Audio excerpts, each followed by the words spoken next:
To get started, I'm going to create a new Photoshop canvas that is set to 8 by 8, and I'm going to set the resolution to 300.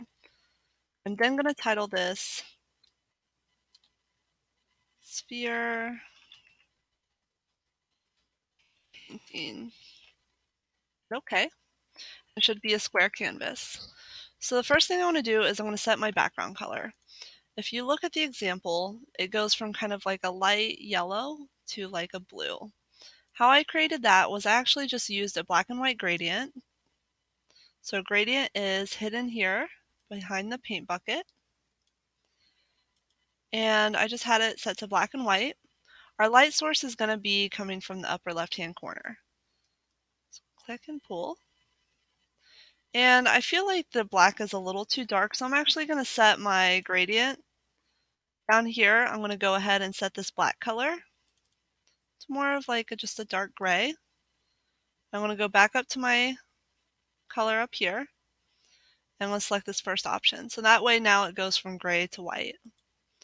Click and pull. It's going to pull out like a nice gradient. Okay, so that's how I got that effect. So you can see in the example it's yellow. So what I'm going to do is I'm going to grab my paintbrush. I'm going to set my paintbrush to a nice bright yellow color. And I want to make sure my opacity is really low. So anytime you're painting with low opacity, that's called glazing. So I'm just going to click and kind of warm up the left side. And now I'm going to cool off down here. So I'm going to change, instead of yellow, I'm going to set it to more of like a blue.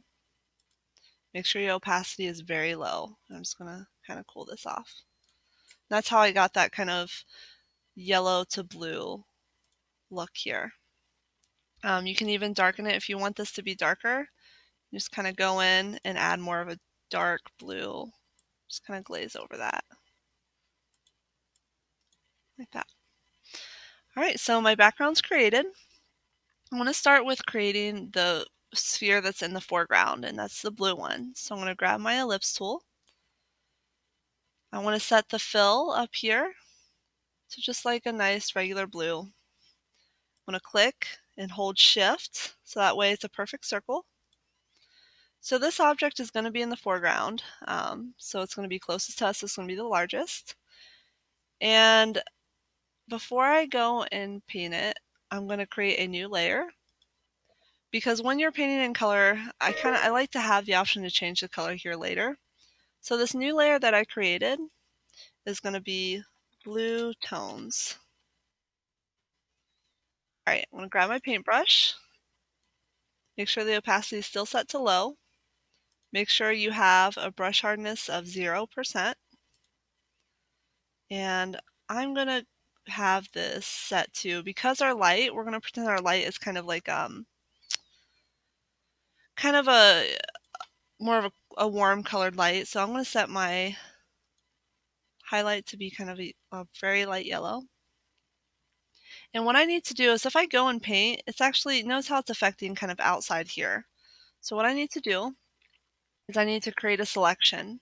So I'm going to hit Control, and I'm going to click on my ellipse picture. And it's going to create a selection based on that. So it's important that you hold Control, and then you're going to see a little selection, and you click. So I'm going to on my blue tones layer. With a large brush, I'm going to start to add in kind of this highlight. I'm going to make my brush smaller and start to narrow down here. Okay. Now I'm going to work on my shadow side. So I'm going to create my shadow color to be like a really dark blue. I'm going to go in and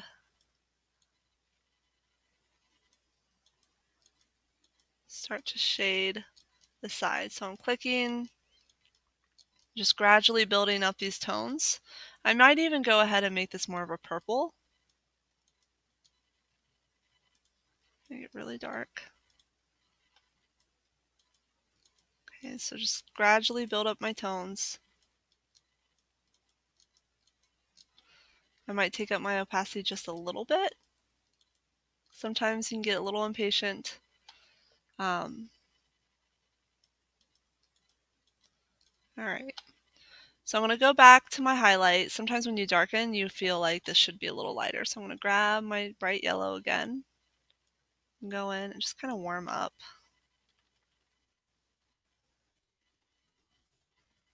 Highlight.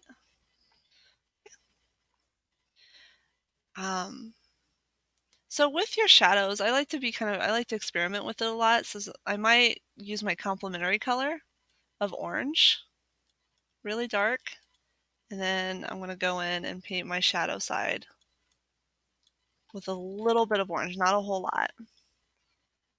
Maybe make it dark. All right, so now I need to add my reflective light. So I'm going to go in, grab a lighter blue, just kind of pop that here at the bottom. All right, so I think I'm done here. So now I'm not going to add my shadows yet. I'm going to hit Control D to deselect. And you can see here, I can even change the color of the ellipse here. Like say if I decided I want it to be that, you still have all those tones up top. I think I like the color. I like this color. So you can like pick any sort of shade of blue that you want. And if you painted on top, it still keeps those values. So next I'm going to create my next ellipse. So I'm going to grab my ellipse tool. This next ellipse, I'm going to click and drag out. Then I'm going to push down Shift. It needs to be like a medium. This next ellipse needs to be like a red-orange or orange-or-red. So I'm going to double click. I'm going to make it more of like an orange. I'm going to drag my blue tones right above my blue ellipse. Now I'm going to make another layer, and this is going to be my orange tones. All right, again, hold down Control and click on your ellipse that you want to work on, so that way it's selected. Grab my paintbrush. This time I'm going to start with the shadows. So I'm actually going to grab this orange over here, dark. I'll go in and start to shade the shadow side. I might add in kind of a dark blue to make it a little bit more dynamic. Because in real life, colors are bouncing off each other everywhere. All right, now I'm going to go ahead and make my highlights. So I need like a really bright yellow, make a larger brush, tighten it, and then slowly kind of get a little bit smaller. Like that. All right, let me go ahead and pull out my reflective light here at the bottom.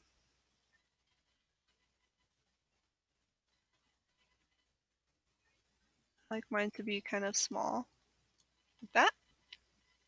And because it's next to this blue sphere, there's actually going to be a little bit of blue reflecting. So I'm just going to grab my color and make it kind of like this bright blue. I'm just going to put a little bit of blue here because it's reflecting off of this one next to it. So Control D to deselect. All right, so I think this one's done. Now I'm going to create my next sphere. It's going to be my yellow one. It's going to be a little bit smaller because as things go back into space, they get smaller. So I'm going to change this color by double clicking to be yellow. I'm going to make a new layer and we're going to title this Yellow Tones. Control click on here. So that this way this is selected. Make sure you're always painting your tones on a separate layer. So my yellow is going to be, I might bring it down more towards the orange. That way it's not that ugly green. Slowly start to darken.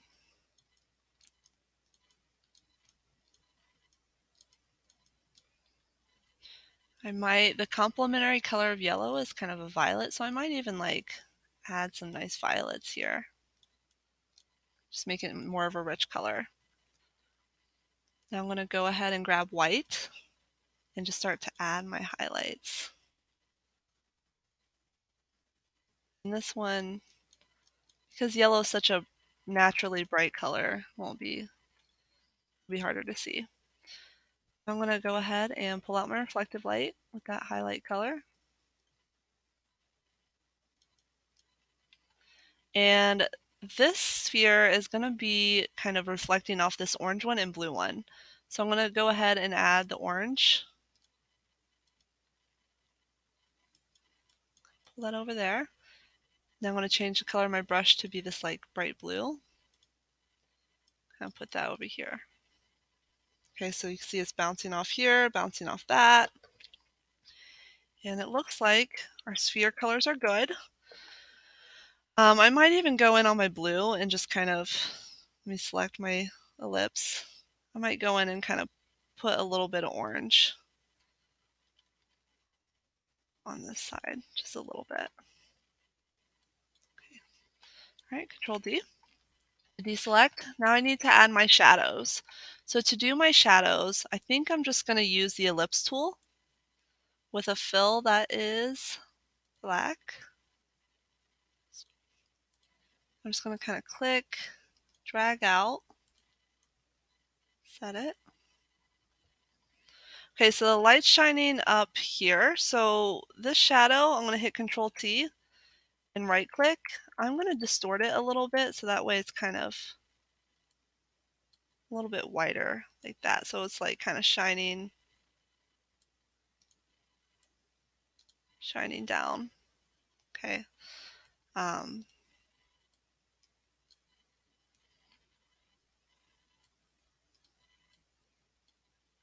Okay. So I'm going to go ahead and set my opacity down a little bit.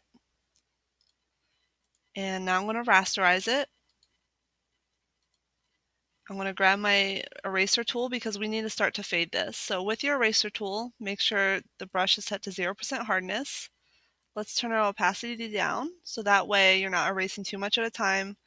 And we're just going to slowly kind of go in and erase just the ends of this here. Okay. I think I want to blur my shadows, so I'm going to go up to Filter at the top, Blur. We're going to choose Gaussian Blur because what Gaussian Blur does is when I bring up the radius, you actually have control over how much is going to be blurred. I just want it to be like a little bit like that. And now that I made one, I'm just going to duplicate this. Control T, because this is a larger sphere. I'm going to use this for my other spheres too. Enter. Duplicate this one again. Make this one smaller with Control T.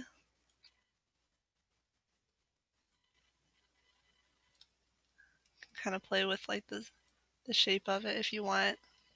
It's up to you. I don't think that looks right, so I might just keep it that.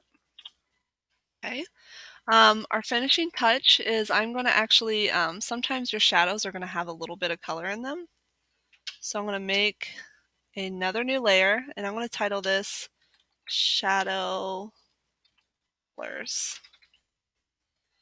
So for example, this yellow sphere is going to probably bounce onto that shadow like a yellow color. So I'm going to use my paintbrush. I'm going to add kind of like a yellow glow underneath. Underneath the orange sphere, I'm going to go ahead, grab that orange color, paint light. I might make the orange more saturated. Kind of paint a little bit of a glow underneath. Same with the blue. So get bright, nice bright blue and paint underneath that shadow.